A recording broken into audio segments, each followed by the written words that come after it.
सबसे जास्ती दुर्गति होती है उपन्यास पढ़ने और फिल्म देखने से। तो तुलसीदास ने चिंतन किया क्या है? नहीं, यहाँ की बात नहीं है। शूटिंग पीरियड में जब भगवान आया था संगम युग में, तब तुलसीदास माने राम की आत्मा ने ज्ञान का चंदन घिसा था, मनन चिंतन मंथन सबसे जास्ती किया था। तो बाप ने आकर के विश्व की बादशाही का तिलक दिया। तो बताया सबसे ज्यादा नशा तो इनको रहता होगा। किनको है?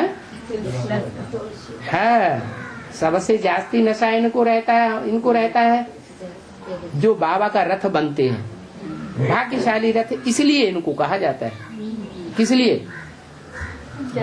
अपनी मेहनत करते हैं, अपनी कमाई करते हैं, तो इनको भाग्यशाली रथ कहा जाता है। तुम तो पोत्रे हो। यह भी हिसाब लेंगे ना। ब्रह्मा सु विष्णु, विष्णु सु ब्रह्मा कैसे बनते हैं? ये वंडरफुल बातें तुम ही सुनते हो, जो फिर धारण करके और दूसरों को सुनाते हो। कौन विष्णु और कौन ब्रह्मा? विष्णु की नाभि से ब्रह्मा और ब्रह्मा की नाभि से विष्णु निकला।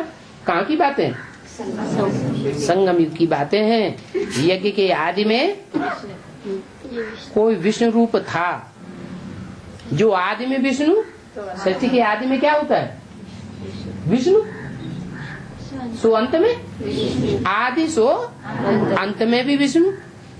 जब भगवान बाप आते हैं उस समय कोई एक ही होता है जो विष्णु रूप होता है, और उस विष्णु रूप से फिर ब्रह्मा निकलता है।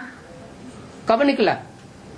36 में विष्णु और 46-47 में ब्रह्मा नाम प्रत्यक्ष हुआ। तो प्रत्यक्ष हुआ तो नाम क्या पड़ा संस्था का? ओम मंडली से बदल गया नाम, और क्या पड़ा? ब्रह्मा कुमारी ईश्वरी।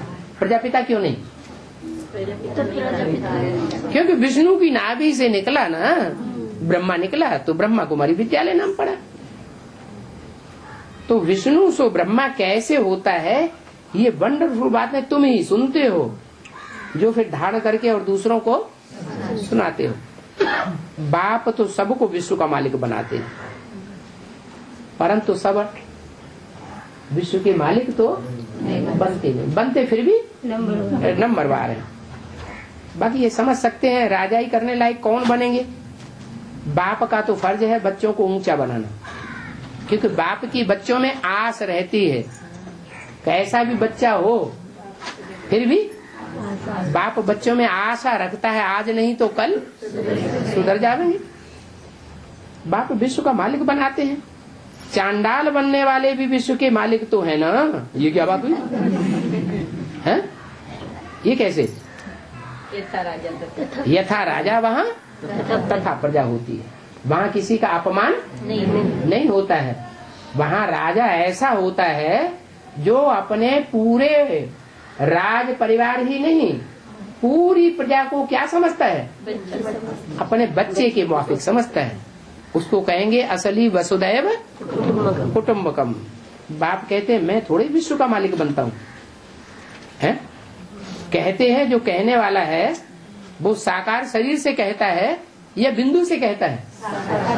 कोई साकार शरीर है जिसके द्वारा कहते हैं मैं थोड़ी विश्व का मालिक बनता हूँ, मैं ताजदारी बनता हूँ क्या है? चित्रों में उनको विश्व का ताज दिखाया है क्या? नहीं। क्या दिखाया है? बेताज बादशाह दिखाया है। माना सारे ही जो बच्चे हैं वो उनकी बात मानते हैं। कहाँ तक बात मानते हैं? सत्ता तेरी के बिना पत्ता भी हिल सकता नहीं, खिले न कोई फूल।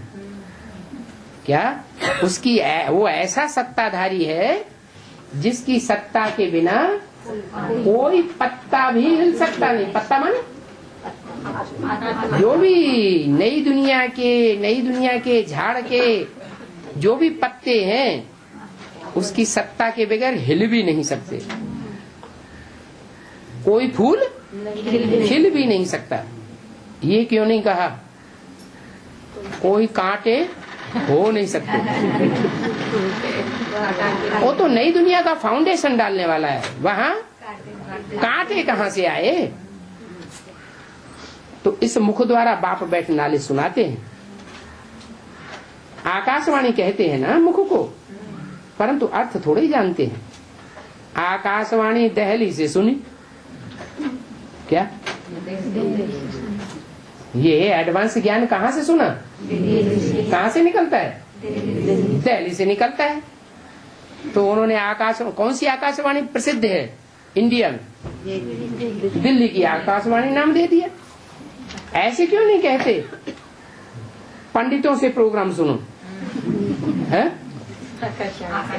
दिल्ली की आकाशवाणी सुनो। तो आकाशवाणी है ना, बाप ऊपर से आते हैं, इस गौमुख द्वारा सुनाते हैं। क्या ऊपर से आते हैं, नीचे तो आते हैं, लेकिन सुनाते किसके द्वारा है? गौमुख के द्वारा सुनाते हैं। इस मुख द्वारा वाणी निकालते हैं। फिर वहां मंदिरों में क्या रख दिया है? बैल का मुख रख दिया है। बैल के मुख के द्वारा सुनाते हैं क्या? नहीं। बच्चे बहुत मीठे मीठे होते हैं ना।